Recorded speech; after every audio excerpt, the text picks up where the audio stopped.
Valentine's day कुछ दिन पहले ही गुजरा था और आप में से कुछ लोगों ने ऐसे एड्स देखे होंगे। ये एड्स है बहुत पॉपुलर डेटिंग एप्स के।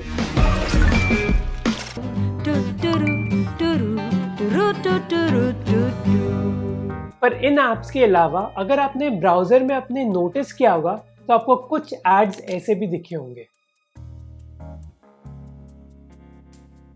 राजू अंसारी एक व्यक्ति है जिनको एक डेटिंग ऐप का ऐड दिखा था और उस ऐप का नाम है लामूर। पिछले साल लामूर की 4.2 प्लस रेटिंग थी गूगल स्टोर में, 1 करोड़ से ज्यादा डाउनलोड थे और टॉप ग्रोसिंग एप्स में 6th पोजीशन पे थी। राजू इस डेटिंग ऐप के ऐड से बहुत आकर्षित हो गए थे और उन्होंने इस ऐप को डाउनलोड कर दिया था। जब उन्होंने इस ऐप को यूज करना स्टार्ट किया, उनको कई महिलाओं की फोटोज दिखी और कई लड़कियों से ढेरों मैसेजेस आने लगे। वो इतने खुश थे कि इतनी सारी लड़कियां उनको मैसेज कर रही हैं। पर एक प्रॉब्लम थी, उनके मैसेजेस को रिप्लाई नहीं कर पा रहे थे। मैसेजेस को रिप्लाई करने के लिए उनको 199 रुपीज पे करने पड़ते और उन्होंने ऐसा ही किया। फिर मैसेजेस की बजाय उनको कॉल्स आने लगे और फिर एक और प्रॉब्लम क्रिएट हुई। वो उन कॉल्स को भी पिकअप नहीं कर सकते थे जब तक वो और पैसे नहीं जमा करते। Ayesha is very interested and she wants to talk to you. Ipshita is inviting you to a video call. उनको ऐसे मैसेजेस आने लगे। जैसे आप गेस कर सकते हैं, ये ऐप एक स्कैम रन कर रही थी और राजू कोई अकेले व्यक्ति नहीं थे जो ठगे गए थे। गूगल स्टोर पे कई रिव्यूज है जो ये बता रहे हैं कि ये ऐप फेक है और इसीलिए अंसारी बाद में बताते हैं कि ये बकवास ऐप है। और ये मत सोचिए कि लामूर कोई रैंडम ऐप है। लामूर सबसे ज्यादा डाउनलोडेड डेटिंग ऐप थी इंडिया में 2019 में और 2020 तक उसने $1 मिलियन भी कमा लिए थे। और लामूर की तरह कई ढेर सारी एप्स हैं जो इसी तरीके से पैसे कमा रही हैं। तो इस वीडियो में हम यही जानने की कोशिश करेंगे कि इन स्कैम्स का प्रोसेस क्या होता है और कितने डिफरेंट तरीके के डेटिंग ऐप स्कैम्स हैं अभी इंडिया में। अब most fake dating apps same model ही अपनाती हैं। सबसे पहले सोशल मीडिया पर, स्पेशली फेसबुक पर, वो ढेरों एड्स पोस्ट करते हैं। लामूर इंडिया के फेसबुक पेज पर करीब 1000 एक्टिव एड्स थे फरवरी 2020 में और जाहिर सी बात है कि ये सारे एड्स इंडियन मेन को टारगेट करते हैं। अब ऐसी एप्स की एड स्ट्रैटेजी एक्चुअली बहुत ही डिफरेंट है टिपिकल डेटिंग कंपनी की एड स्ट्रैटेजी से। अब टिपिकल डेटिंग ऐप जैसे टिंडर या फिर बम्बल मेन को टारगेट नहीं करते अपने एड से, बल्कि वो महिलाओं को टारगेट करते हैं, क्योंकि लड़के तो कैसे भी करके आ जाते हैं ऐप्स में।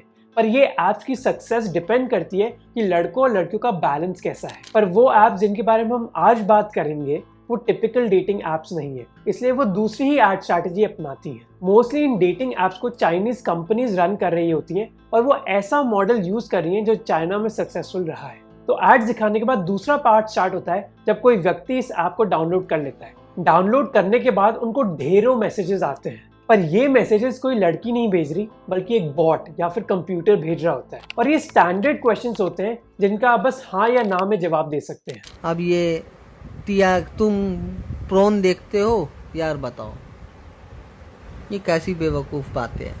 प्रोन देखते हो, ये कोई लड़की तो नहीं हो सकती यार। पर कुछ टाइम के बाद ऐसे बॉट्स के मैसेजेस इतने यूजफुल नहीं होते क्योंकि इनकी एल्गोरिथम इतनी पावरफुल नहीं है कि वो एक नॉर्मल कॉन्वर्सेशन कर सकती है एक ह्यूमन के साथ। इसलिए जब एक यूजर फ्री मेंबर से पेड मेंबर बन जाता है तो बॉट की बजाय ह्यूमंस यूजुअली बात करने लग जाते हैं। जब आप ऐसी ऐप्स को यूज करने लग जाते हैं, आपके कम्युनिकेशन का हर सेकंड चार्ज होने लग जाता है। अगर आपको टेक्स्ट मैसेजेस को रिप्लाई करना है तो आपको पैसे देने होंगे, अगर आपको वॉइस कॉल करना है तो आपको पैसे देने होंगे, अगर आपको वीडियो कॉल करना है तो आपको पैसे देने होंगे। कैंसिल हो गया। लगता है तुम बहुत बोरिंग हो। अब मुझे मतलब ये किसी ना किसी तरह झांसे में लेना चाह रहे हैं कि मैं यहाँ पे कर दूं।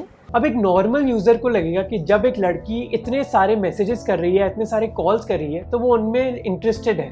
पर सैडली ये सच नहीं है, क्योंकि वो सारी लड़कियां हायर करी हुई होती है उस ऐप कंपनी ने लड़कों से बात करने के लिए। जैसे सोनाकॉन एंटरटेनमेंट एक टैलेंट एजेंसी है जिसने करीब 2000 लड़कियों को हायर किया था करीब 15 चाइनीज ऐप्स के लिए। और ये लड़कियां प्यार नहीं ढूंढ रही इन ऐप्स में, बल्कि वो बस पैसा कमाना चाहती हैं। अभी लड़कियां पैसे कैसे कमाती हैं?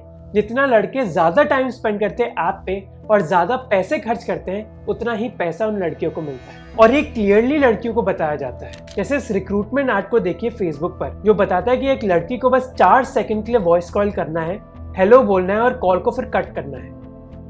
इस ऐड में एक एजेंसी लड़कियों को इनवाइट कर रही है एक एप्लीकेशन का होस्ट बनने के लिए। होस्ट मतलब वो लड़कियां जो लड़कों से बात करेंगी। अब सोनाकॉन एंटरटेनमेंट बस एक एजेंसी है, ऐसी कई एजेंसीज हैं जो बेसिकली लड़कियों को प्लेस करती हैं डिफरेंट ऐप्स में, और जो ज्यादा एक्सपीरियंस लड़कियां होती हैं वो दूसरी लड़कियों को भी लाती हैं और उनको ट्रेन करती हैं। ऐसी ट्रेनर्स लड़कियों को बताती हैं कि वो फेक नेम यूज कर सकते हैं, फेक फोटो भी यूज कर सकते हैं, और डिस्प्ले पिक्चर की जितनी बेटर क्वालिटी होगी उतने ही ज्यादा कॉल्स आएंगे आपको। कई लोग आपको बस टेक्स्ट करेंगे, पर आपको किसी भी तरह उनको कॉल करने के लिए बोलना होगा ताकि आपके और पॉइंट्स बन पाए। हर कॉन्वर्सेशन को आपको खींचना होगा।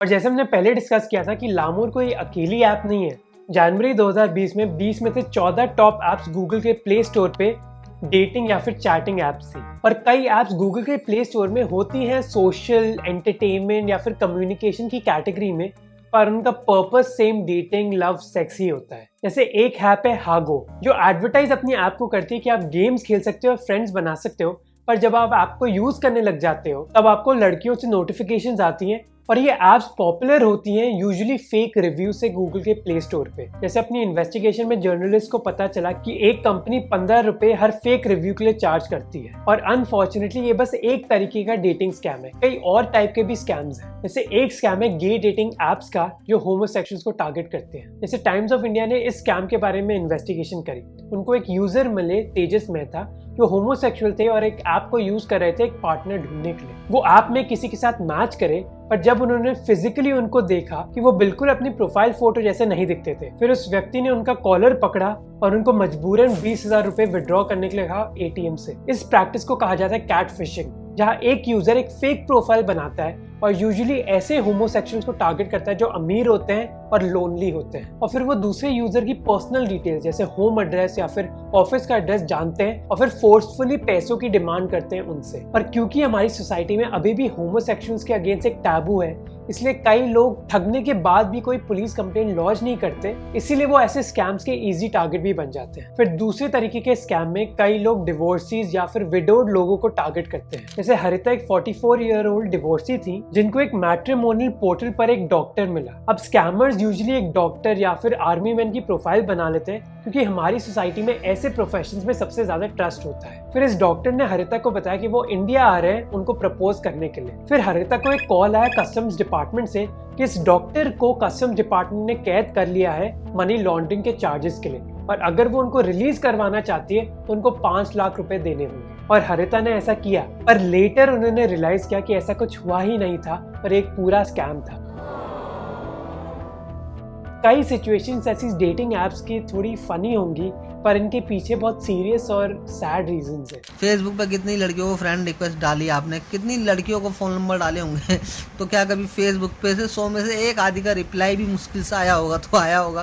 पहला कारण है कि हमारी सोसाइटी में डिप्रेशन और एंजाइटी बढ़ रही है, स्पेशली इकोनॉमिक क्राइसिस के दौरान। अनएम्प्लॉयमेंट और इकोनॉमिक प्रेशर की वजह से कई इंडियन मैन डिप्रेशन की तरफ जा रहे हैं। WHO के हिसाब से India one of the most depressed countries में से एक है, और इस डिप्रेशन की वजह से बहुत इजी हो जाता है ऐसे लड़कों को स्कैम करना। डिप्रेशन के साथ साथ आइसोलेशन भी बढ़ रही है इंडियन मैन में। इसका एक मेजर कारण है माइग्रेशन। 2016 के इकोनॉमिक सर्वे के हिसाब से वर्कर्स की इंटरस्टेट माइग्रेशन इंडिया में बहुत हद तक बढ़ी है लास्ट 5 सालों के दौरान। और जब कई लड़के अपने गाँव छोड़ के शहर की तरफ जाते हैं एक जॉब के लिए, तो वो फैमिली स्ट्रक्चर्स अवेलेबल नहीं होते उनके पास, और आइसोलेटेड फील करना बहुत आम बात हो सकती है ऐसी सिचुएशंस में। रिसर्च के हिसाब से सोशल कनेक्शन बहुत ही इंपॉर्टेंट होते हैं हमारी खुशी के लिए, और कई मैन ऐसे ही सोशल कनेक्शन बनाने के लिए इन एप्स को यूज करते हैं। तीसरा कारण है जो रिजिड सोशल स्ट्रक्चर है हमारी सोसाइटी में मैरिजेस के बारे में। इंडिया की divorce rate one of the lowest है पूरी दुनिया में। अब आप ये बोल सकते हैं कि वो इसलिए है क्योंकि लोग बहुत खुश है अपनी शादियों में,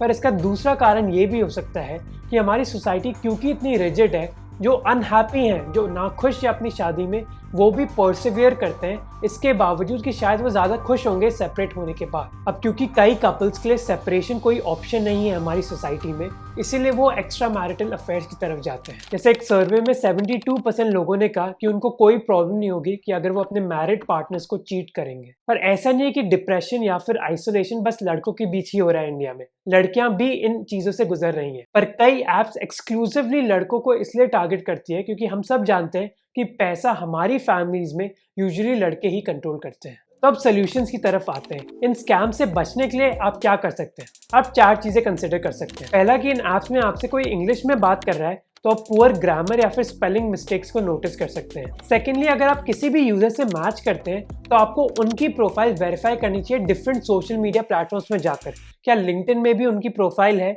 और वो कंसिस्टेंट है उनकी फेसबुक या फिर इंस्टाग्राम प्रोफाइल से या नहीं। थर्डली, किसी भी हालत में आपको किसी भी यूजर को कोई भी पैसा ट्रांसफर नहीं करना चाहिए। फाइनली, कि कई अच्छी एप्स हैं जहां आपको पेमेंट करनी पड़ती है फीचर्स अनलॉक करने के लिए, बस आपको ध्यान में रखना चाहिए कि क्या वो आपको स्कैम करने की कोशिश कर रही हैं या फिर एक्चुअली फीचर्स अवेलेबल हो रहे हैं जो आपकी मदद करेंगे। पर ये सब शॉर्ट टर्म सोल्यूशन ही है।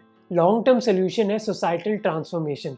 हमारी सोसाइटी को रिफॉर्म करना होगा क्योंकि अभी प्री मैरिटल रिलेशनशिप जैसे डेटिंग इतनी अच्छी नहीं मानी जाती कई लोगों के बीच। और आप क्लियरली इन एग्जाम्पल से देख सकते हैं कि कई लड़के हमारी कंट्री में बहुत एक्साइटेड हो जाते हैं जब सडनली कई लड़कियां उनको मैसेज कर रही होती है ऐप में, क्योंकि उनको इतना एक्सपीरियंस नहीं मिलता अपनी यूथ के दौरान जहां वो एक लड़की से बात कर सकते हैं या फिर रिलेशनशिप में आ सकते हैं। और ऐसा जब तक नहीं होगा, स्कैम्स करना ज़्यादा मुश्किल भी नहीं होगा।